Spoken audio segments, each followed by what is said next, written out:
আসসালামু আলাইকুম, সবাই কেমন আছেন?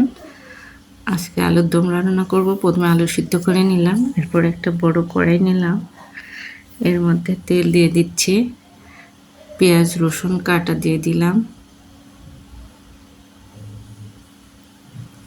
কাঁচা পাকা মরিচ দিয়ে দিলাম কাটা, দেওয়া শেষ। এরপর আমি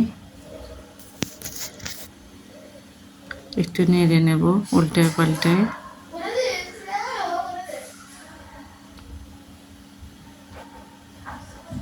নতুন পেঁয়াজ রসুন বেশি লাল হবে না, এই জন্য হালকা বাদামি কালার হয়ে আসলে আমি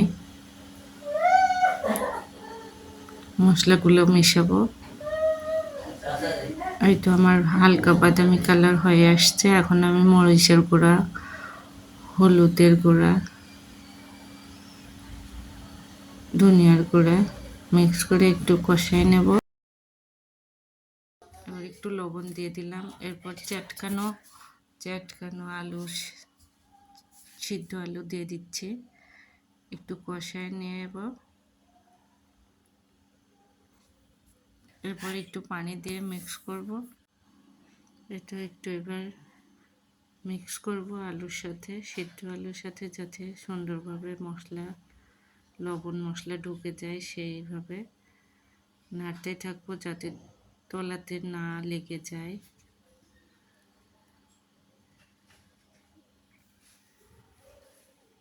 এভাবে কষাই নেব।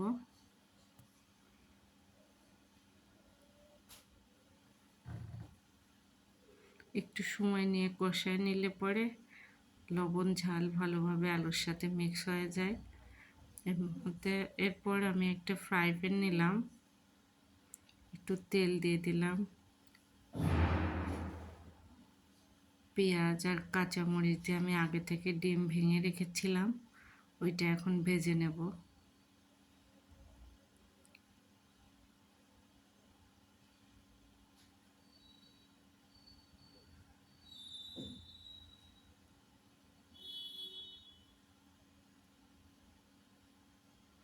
এবার আমি পিস পিস করে কেটে নেব।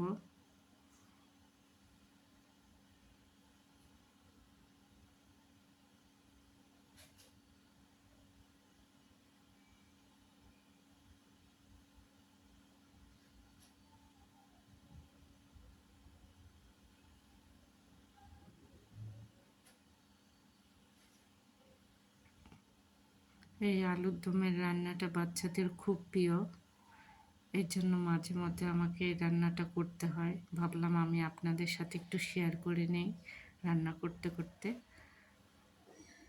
তাই ভিডিওটা করেই ফেললাম। এই তো আমার ডিম ভাজাটা হয়ে গেছে।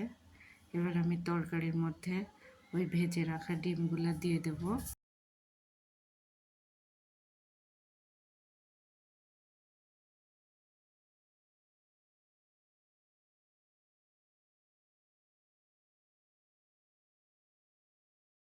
উল্টে পাল্টাই দেবো যাতে লবণ মশলা ভালোভাবে ঢোকে।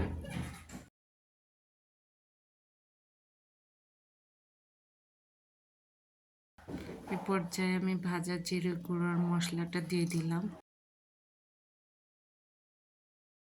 আর একটু মশলার গুঁড়োও দিয়ে দিলাম।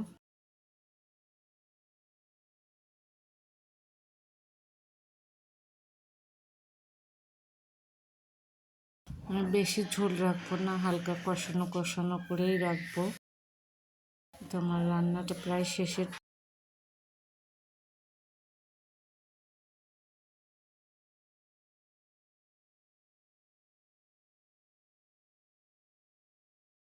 তো আমি চুলাটা অফ করে দিলাম।